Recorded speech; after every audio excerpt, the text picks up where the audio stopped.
ಐಶ್ವರ್ಯ ದೀಪ ಇದನ್ನು ಈ ರೀತಿ ಹಚ್ಚುವುದರಿಂದ ನಿಮ್ಮ ಮನೆಯೆಲ್ಲ ಬದುಕು ಬಾಳು ಬಂಗಾರವಾಗಿ ಬೆಳಗುತ್ತದೆ. ಐಶ್ವರ್ಯ ದೀಪ ಹಚ್ಚುವುದರಿಂದ ಮನೆಯಲ್ಲಿ ಸುಖ, ಶಾಂತಿ, ನೆಮ್ಮದಿ, ಸಮೃದ್ಧಿಗಳು ಹೆಚ್ಚಾಗಿ ಆಗುತ್ತದೆ.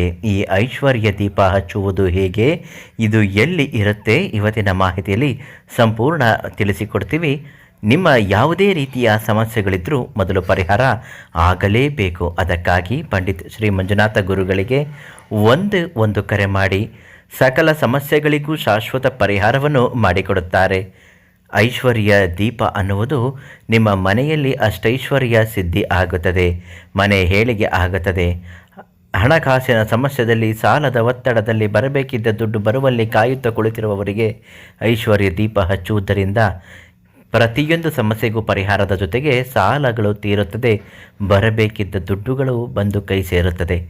ಒಂದು ಮಣ್ಣಿನ ದೀಪವನ್ನು ತೆಗೆದುಕೊಂಡು ಅದಕ್ಕೆ ಅರಿಶಿನವನ್ನು ಚೆನ್ನಾಗಿ ಲೇಪನ ಮಾಡಿ ಒಂದು ಬಾಳೆ ಎಲೆಯ ಮೇಲೆ 3 ಮುಷ್ಟಿ ಅಕ್ಕಿಯನ್ನು ಹಾಕಿ ಅದರ ಮೇಲ್ಗಡೆ ಈ ಐಶ್ವರ್ಯ ದೀಪವನ್ನು ಇಡಬೇಕು.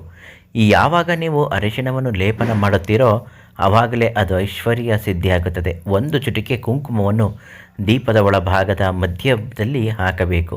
3 ಕಾಳು ಅಕ್ಷತೆಗಳನ್ನು ಹಾಕಬೇಕು.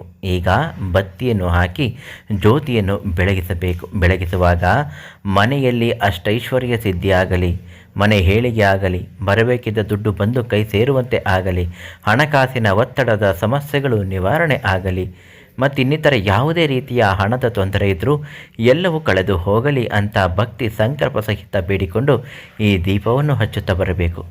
3 ವಾರಗಳ ಕಾಲ ಇದನ್ನು ಮಾಡಿ 4ನೇ ವಾರದ ಒಳಗಾಗಿ ದುಡ್ಡು ಅನ್ನುವುದು ಮನೆಗೆ ಹರಿದುಕೊಂಡು ನೀರಿನ ಪ್ರವಾಹದಂತೆ ಬರುತ್ತದೆ.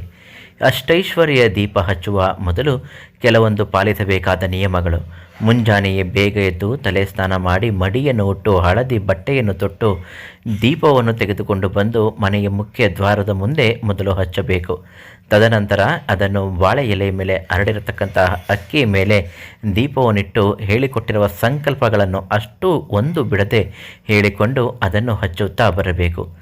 ಈ ಐಶ್ವರ್ಯ ದೀಪ ಸಾಮಾನ್ಯವಾಗಿ ಎಲ್ಲ ಮಣ್ಣಿನ ದೀಪದಲ್ಲೂ ಆಗುತ್ತದೆಯೇ ಅಂತ ನೀವು ಕೇಳಬಹುದು. ಖಂಡಿತವಾಗಿಯೂ ಅದು ಸಾಧ್ಯವಿಲ್ಲ. ವಿಶೇಷವಾದಂತಹ ಪೂಜಿಸಿ ಮಂತ್ರಿಸಿದಂತಹ ಈ ಅವಗುಣ ಮಣ್ಣು ಅಂತಲೇ ಕರೆಯುತ್ತಾರೆ. ಅವಗುಣ ಮಣ್ಣನ್ನು ತೆಗೆದುಕೊಂಡು ಬಂದು ಅದರಿಂದ ಐಶ್ವರ್ಯ ಸಿದ್ಧಿ ಮಾಡಿರುತ್ತಾರೆ.